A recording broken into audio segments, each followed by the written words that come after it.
Welcome to the Call to Write chat. I'm April Gardner from Write Start Fiction Studio, where we help Christian fiction writers start right, stay faithful to their calling, and finish strong. This series is all about conversations with Christian writers and the unique paths God has used to bring them to the page. We'll talk about faith, creativity, calling, and the twisty, turny road to becoming a writer. My guest today is Cheryl Ray Johnson. Hi, Cheryl. Hi. She's a historical fiction author and university professor of English and literature. Inspired by researching her family's history alongside her mother, Cheryl discovered a passion for bringing the past to life through fiction. She joins us today to talk about writing, calling, and the journey that led her from the classroom to the world of historical novels. But you haven't quite left the classroom, have you, Cheryl? No, not yet. I've been teaching for about 30 years and I'll probably go a few more years. That's wonderful. Thank you for your service. I just graduated from the university myself about a year and a half ago as an English major, and I have a very recent experience Congrats to of you. thank That's you, a thank big you. accomplishment. But Yeah. I adored my professors, but I got a very up close look at what they go through, like the hard job that it is. How do you think it compares to being a writer as far as the difficulty level? It's very interesting because you would think that as a writing instructor and a literature instructor that the two would really go side by side, but there's a lot of differences between the two because in on one hand, of course, there's the creativity factor, but on the other, you're really molding these students to write in a world that's a lot different. And one thing I've seen over 30 years of writing is how the writing landscape has changed. When I started 30 years ago, internet was, it really shows my age, but internet was barely a thing. AI was certainly not in existence. And, students were just really, they were writing more pen and paper and all the textbooks were hard copy textbooks. And it was just a whole lot different world. So I've had to grow with them and adapt to the technology with them. And it's very interesting. Sometimes today I'll get young students out of high school who will tell me, I don't know anything about technology. And I'm like, how is this possible? I'm not old, but I'll be like, I'm so much older than you and I understand all this technology. So, I'm Uh, like, no, we're gonna get through this together. uh, But then you turn over to the creative side and it's a whole nother way of molding, and I've had to learn so much about that creative side that in some ways teaching a more academic side has helped me, but in other ways I've had to learn so much more myself. mm, So they're parallel but they're not the same, mm. and it's been a big learning curve for me as well. So it's stretched me and molded me in a lot of different ways. It's been really good for me. But the two do not necessarily go hand in hand as you might expect, other than the grammar. But even the Mhm. grammar is different Yeah. because you have to know the basics of grammar before you can then get and play with it like you can creatively. And so it's interesting. It's been good.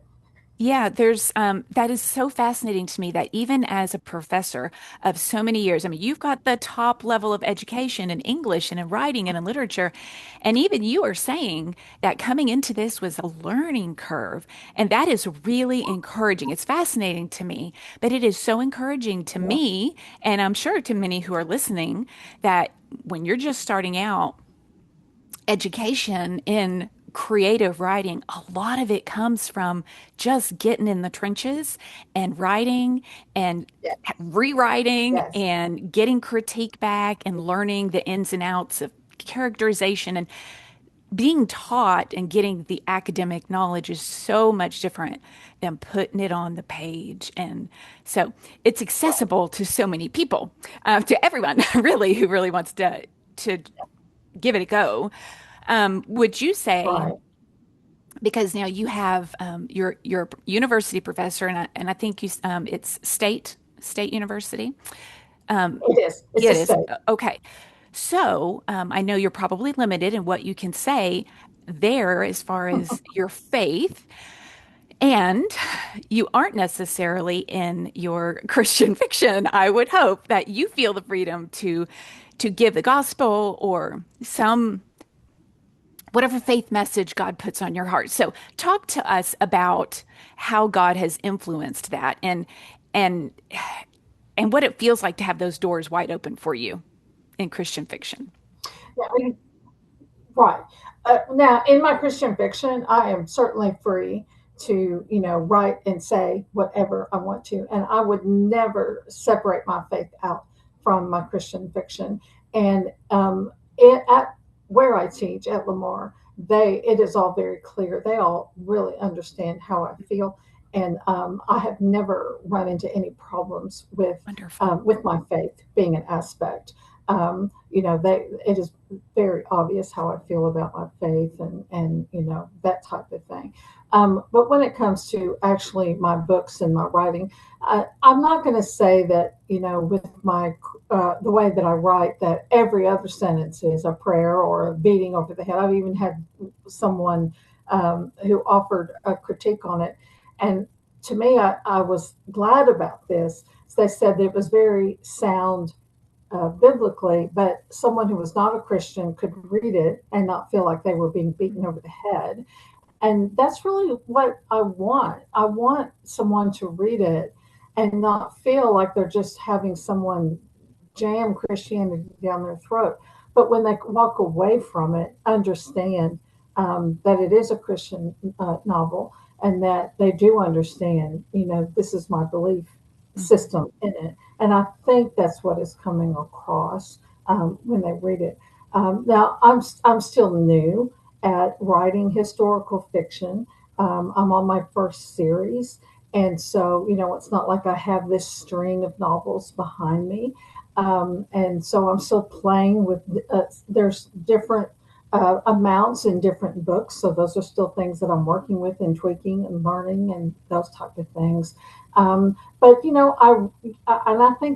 I think this is true for most of us who write, is that we write how we want something presented to us. And so we see or we read how we would like it presented to us, where maybe it's obvious, but it's not just every other thing is, a scripture verse or a prayer or something like that. Mhm. And that's how I feel about it. So I want readers to walk away going, yes, we understand, but we're not being beaten over the head with it. And Mhm. that's my philosophy. Someone else may have something different, and that's perfectly fine. But that's my philosophy. I like it. Was it ever an option for you to write anything other than faith-based fiction? Did you ever No, consider it? no, I never really did. I was just raised that in everything that we do, we need to exude the image of Christ, and that's what I don't ever want to be a question how I feel. If someone questions it, then I think I would question. Oh, well, maybe I didn't get that across enough. I think we can appeal to a world without having it, like I say, being beat over their head, but also it doesn't, romance sometimes gets, oh, it's, it has to be a certain way or it has to be, I think we can be very loving between couples without being overly so and getting the point across without it being too extreme, Hmm. but still showing that this is how it rolled. Even in the 1800s, couples were loving. They weren't, um, they didn't just, walk 10 feet apart from each other. They were loving towards each other. And so I think we can show that in how we write without it being, overly so. So Hmm. I hope that's how it comes across. Very good. Do you do you feel like well, okay, let me back up again. Do you think Okay. what do you think your definition of calling is? Let me start there. What Okay. is your definition of calling? Because we all it means something different for each of us. So Mm-hmm. Mm-hmm. do you think it has a very specific defined meaning? And if not, what does it mean to you specifically? I yes, I mean, I think God. I think there are different times in our lives when God calls us to do and to be a part of His will. And I think if we get out of His will, then we are not acting in accordance with what He has called us at that time. Mm. And I have been, I am called to do many different things in my life. And I have not, while I have felt the nudge to write ever since I was a little girl, I could not have said when I was little that I would write historical Mm. fiction or historical romance. I always thought, I grew up on the Little House on the Prairie books. And when I was little, and my dad was a pioneer missionary. So while they were from the South, I was born and raised in the North, and we moved all the time. We roamed everywhere, like Laura Ingalls Wilder's family just did. And I saw myself as her, but like 100 years later, or over 100 years later, and I could relate to her, and so I almost always saw myself as like writing her story, but like 125 years later. But that never came to be, and that just wasn't really what I was supposed to do. And really I just thought, well, it's okay. That wasn't meant to be. That wasn't what I was supposed to do. But I was called to be, a mother. I was called to teach college. I was called to, be a minister's wife, which at the time I didn't want to do. And I told God, no, I wasn't going to do that. And God said, huh, yeah, right, sure, you know, and then we move on with life. But then God always works out things in your life that if you tell him no, then that's going to be bad for you if you just tell him no. He's going to get your attention until you eventually say, okay, God, that's what I'll do. And he's going to put those pieces in place. And I've seen that in my life. I've seen him, maneuver things until I said, okay, God, I'll do that.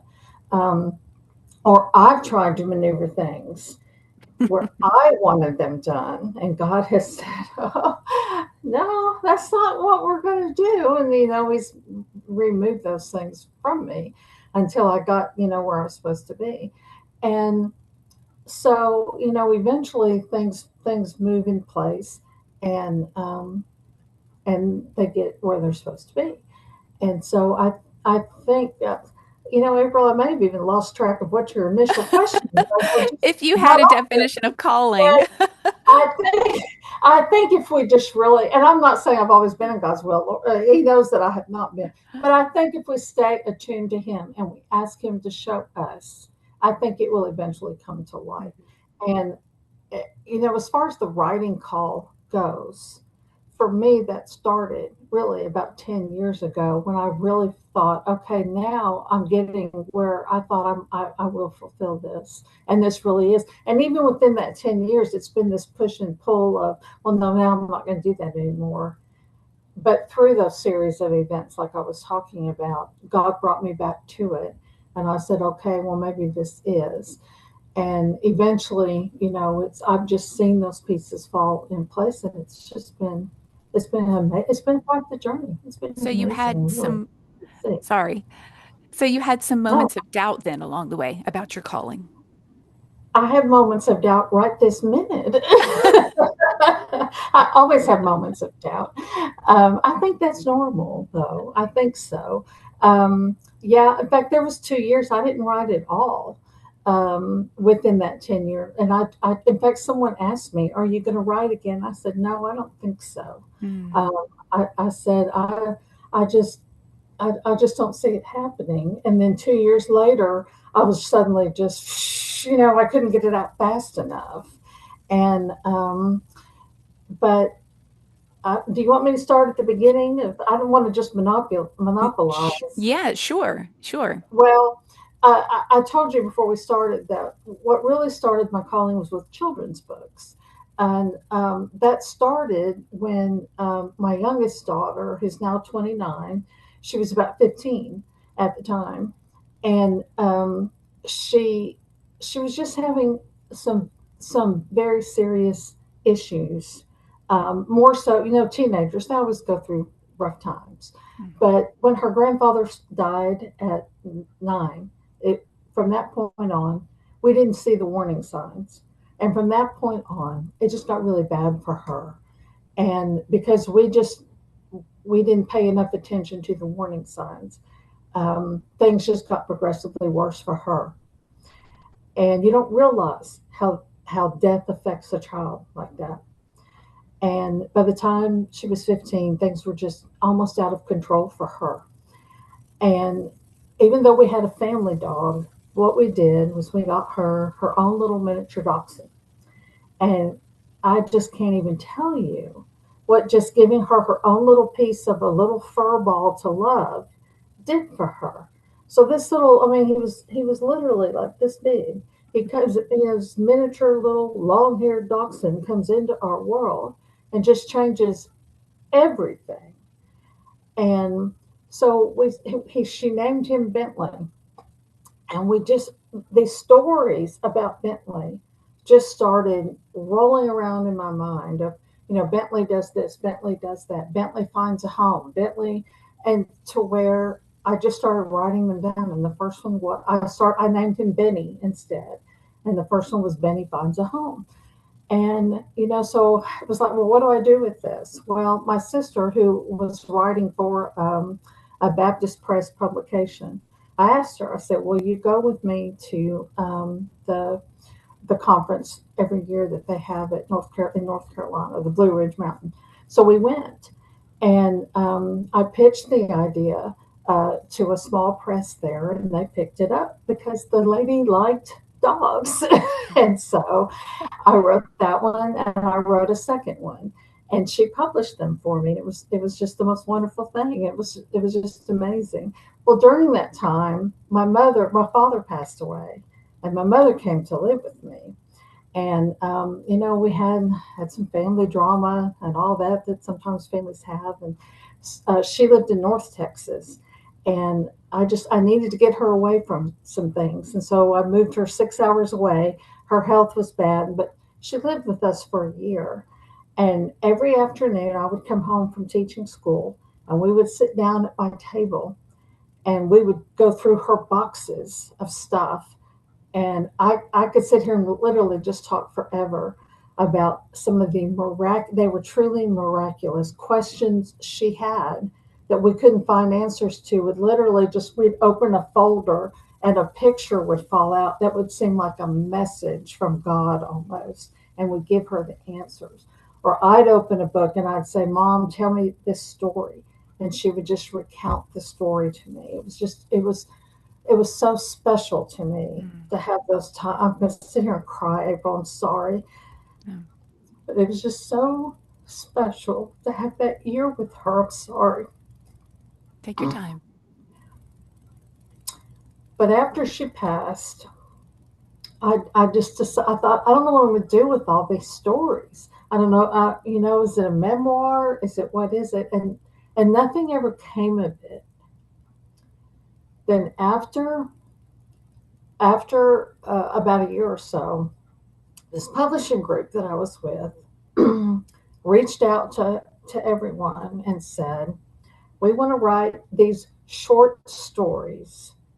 Okay, now I teach at Lamar, and to me, a short story is about 3,000 words. I was going, oh, I can write a short story, and I can tell about how my parents met. I can make it fiction. I can embellish it and say it's fiction because it has to be fiction because I didn't know every little detail. I just knew the general because it's such a cool story how they met. But it has to be fiction because I don't know every little detail.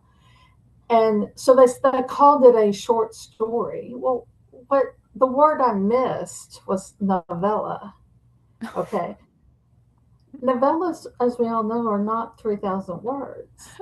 Well, I'd never written anything like that. I've written children's stories. I've taught short stories. I've taught novellas. I've taught major works. I've never written anything like this. Then I get this deadline. So I sign up. Oh, this is great. This is perfect. This is just what I need. It's set in the 1940s. I can do this. And then I'm writing this going, oh, this is really bad. And now you tell me it has to be at least 15,000 words. I was like, I can't do that. It was the first thing I said, I can't do that. And so I go completely outside of this group to some stranger in a writing group on Facebook. And I'm like, help me. I don't know what I'm doing. And she did. She was very, very nice. And she helped me. And she was like, you have to have this and this. And she told me all of these things. And it was like, I think it was because of my literature knowledge. It was like when she said those things, I went, oh, and things just clicked.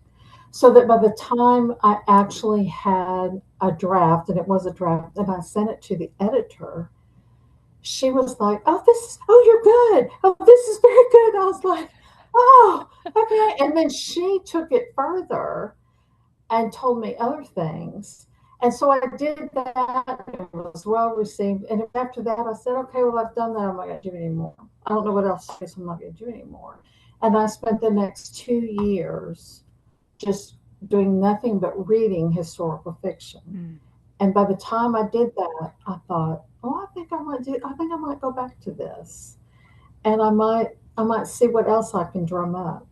Mm. And the series I started, the second book is based a lot on, not completely, but it's based a lot on some of my ancestors that I talked to my mom about. And I'm sitting here rambling, so I'm going to stop and let you ask the questions. But that's kind of that's how it all kind of came to That's be. a wonderful story. Thank you for sharing that with us, for sharing your heart about your daughter and how Yeah, God used the dog and then the stories. And I just know he's using those stories to reach other children, and how yeah, he used this lady on Facebook, this random person, to yeah. give you the Yes, tools that yes, you need. And then also, something really neat is that you spent 2 years learning the craft by reading the genre. And I think that is a step that a right. lot of authors or aspiring writers fail to grasp. They don't understand the necessity of it. They might have a dream to write in a particular genre, but they don't read it, or they don't read it to understand it, and how, Right. and all of the structures and the necessary expectations that readers have for that genre. So those 2 years were very valuable for you, I'm Right. sure. Right. You have to read. You Yeah. have to read You the have to genre. read in your genre and keep reading in the genre because I still read expectations change. religiously. I read. Yes. Wonderful. Well, thank you for sharing your story with us, Cheryl. Is there anything else you'd like to share about how God worked in your life through writing, how maybe He has grown you in particular? Well, I've really seen him. I've been at the active.